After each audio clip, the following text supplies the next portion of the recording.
Nah, saya malas kalau bahas-bahas NM ini. Jadi rame nanti. Jadi NM terbukti bersalah yang belum, ya. Kalau ditanya apakah NM sudah terbukti bersalah, belum, ya. Ini kan baru ditetapkan sebagai tersangka. Ini saya edukasi lagi, teman-teman. Tersangka itu berarti orang disangka melakukan suatu tindak pidana berdasarkan bukti permulaan yang cukup. Apakah nanti perbuatannya terbukti atau tidak, nanti ada pengadilan yang akan menguji, ya kan?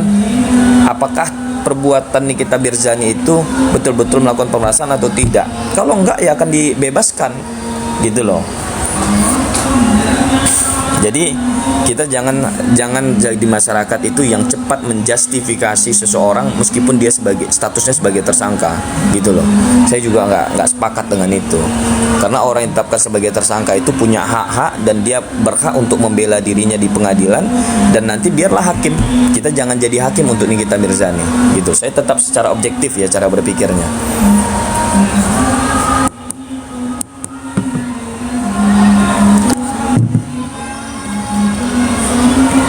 Indah Simbolon, ulos bang, kok makin ganteng, perasaan dulu nggak gini. Masa sih, dari dulu kali. Bawaan lahir, abang dukung siapa? Saya itu Hotman sama Rasman, nggak dukung Hotman, nggak dukung Rasman, kenal semua. NM sama Gladys saya nggak dukung Gladys, nggak dukung siapa, NM, walaupun saya berteman baik sama pengacaranya Gladys, Bang Ramzi. Maksudnya gini loh, itu ya urusan mereka gitu, tapi saya hanya bicara pendapat hukum saya bukan fansnya Gladys, juga bukan fansnya Nikita Mirzani, gitu loh. Saya hanya menyoroti terkait dengan penetapan NM oleh Polda Metro Jaya terkait dengan dugaan pemerasan itu.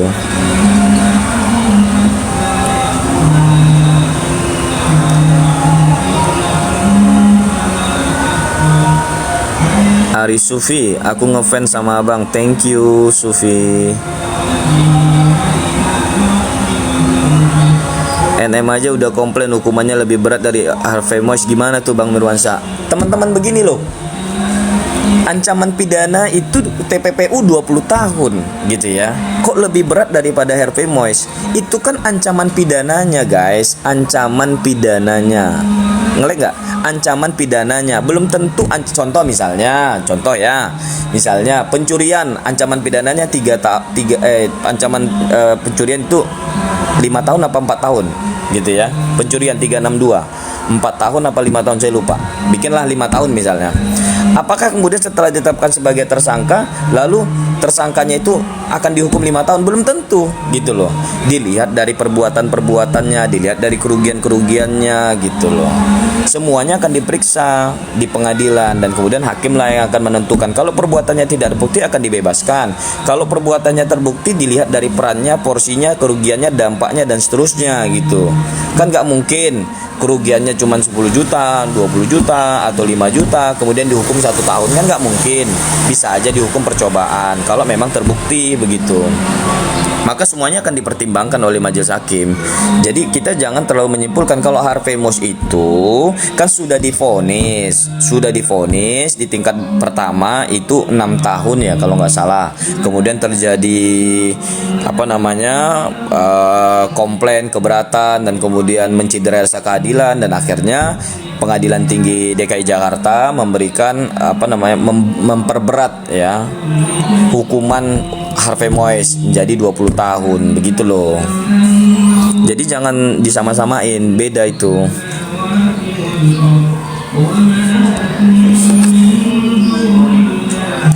Ya kalau ada suap hakimnya biar ringan hukumnya bang. Ya kita ini juga nggak boleh tuduhan-tuduhan seperti itu, nanti jadi bahaya kita.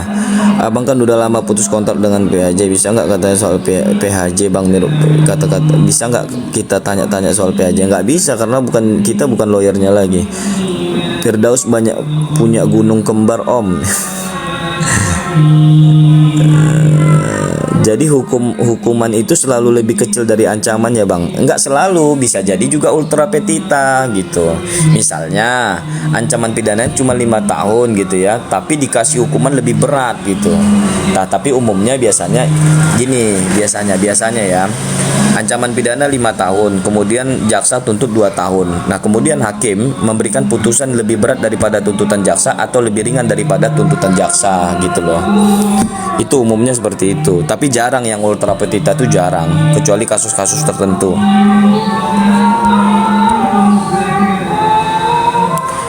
Kalau nggak ada komplain pasti cuma 6 tahun bang. Iya bener, makanya karena netizen terus memviralkan, makanya heboh sampai Prabowo juga ikut bicara dan kemudian minta dihukum 50 tahun dan akhirnya dihukum 20, divonis 20 tahun dibanding. Nggak tahu nanti dikasasi apakah naik atau justru turun. Nah ini harus dikawal terus guys. Kasus NM gimana bang kira-kira? Ya saran saya kalau misalnya memang ini saran saya ya. Jadi kalau misalnya Nikita Mirzani memang merasa bahwa uang 4 miliar itu bukan endorsement, bukan bisnis dia bekerja, tapi karena disuruh menutup mulut untuk jangan speak up lagi, dan Nikita Mirzani minta uang itu karena untuk tidak berbicara lagi, tidak memviralkan produk-produknya si Gladys. Ya saran saya, ya kan dalam undang-undang itu, dalam peraturan Kapolri ada yang mengatur tentang restoratif justice. Jadi saran saya mediasi aja sama Gladys. Uang yang sudah masuk saran saya dikembalikan, minta difasilitasi sama Polda Metro Jaya, ya koordinasi lah, ketemu sama Gladys, ketemu sama pengacaranya, bicara hati ke hati, dan kemudian selesaikan ini di luar proses hukum.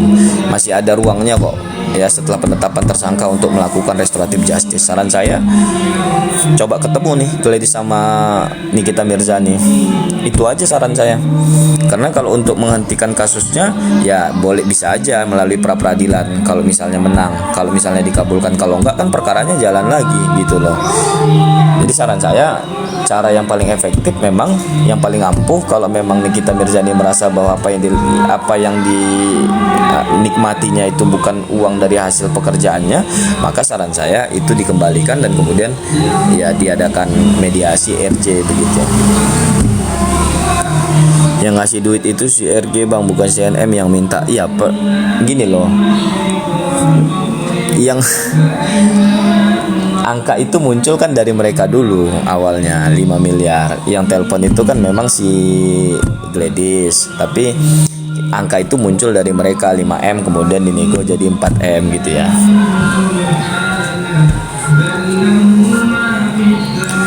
Petunjuk Pak RS dengan mediasi. Setuju Pak, harus diadain mediasi, bener. Nggak bakal mau Dokter Gladys sudah dihina-hina, dicaci sama Sidor. Nah itu kembali lagi kepada para pihak lah ya. Saran saya begitu. Kronologisnya gimana bang? Tadi udah cerita, kayaknya nggak mungkin damai. Iya, saya nggak tahu mungkin apa nggak mungkin, ya serahkan sama mereka lah ya yang pihak berperkara. Ini kan saran saya, emang kasus suap cuma berlaku untuk uang negara bang. Yang ngasih duit sama RG bukan CNN. Yang ngasih duit bang, bisa kami diskusi? Bisa. Emang kasus suap cuma berlaku untuk bang. Oke guys, karena makanan saya udah siap ini, saya makan dulu guys. Oke, nanti kita sambung lagi guys ya. Sejarah berarti yang menyuap juga bisa masuk dong. Ini bukan suap menyuap, ini kan pasalnya pemerasan ya. Niki bilang uangnya udah habis. NM kasus yang satu belum selesai udah muncul kasus lagi, gimana menurut abang? Ya cobaan hidup biasa itu. Mudah-mudahan kuat untuk menghadapi semuanya dan tetap semangat. Makan dulu aku ya. Pemerasan kok nyicil ya? Pemerasan itu nggak ya, bisa nyicil bisa langsung, nggak ada, bukan persoalan nyicil atau nggak nyicilnya, tapi perbuatan pemerasannya itu terpenuhi atau tidak gitu, bukan soal nyicil atau tidak nyicilnya gitu ya. jangan disesatkan cara berpikirnya teman-teman. Jadi kalau kita mau diskusi itu baca dulu unsur pasalnya, bukan terletak pada cicil atau tidak cicilnya ya. Selamat pagi Pak pengacara. Pagi. Oke siap Bang Mirwan, siap. Ini sebenarnya cuma endorsement kali ya. Aku nggak ngerti lah. Rahman Piliang, pemerasan dari mana yang ngasih tahun depan katanya. Salvo giginya rapi bener. Kok ke gigi jadinya ya. Emang netizen ini lain pula tengok. Bukan pemerasan Pak ini terus skincare yang berbahaya itu gimana? Ya itu urusan BPOM, makanya BPOM nih tindak dong. Kalau ada bos-bos skincare yang merugikan masyarakat, jual produk yang berbahaya dari merkuri dan sebagainya, sikat semuanya, jangan dikasih ampun. Nih kalian BPOM nih emang aduh ampun kali lah ya, kasihan nih masyarakat nih.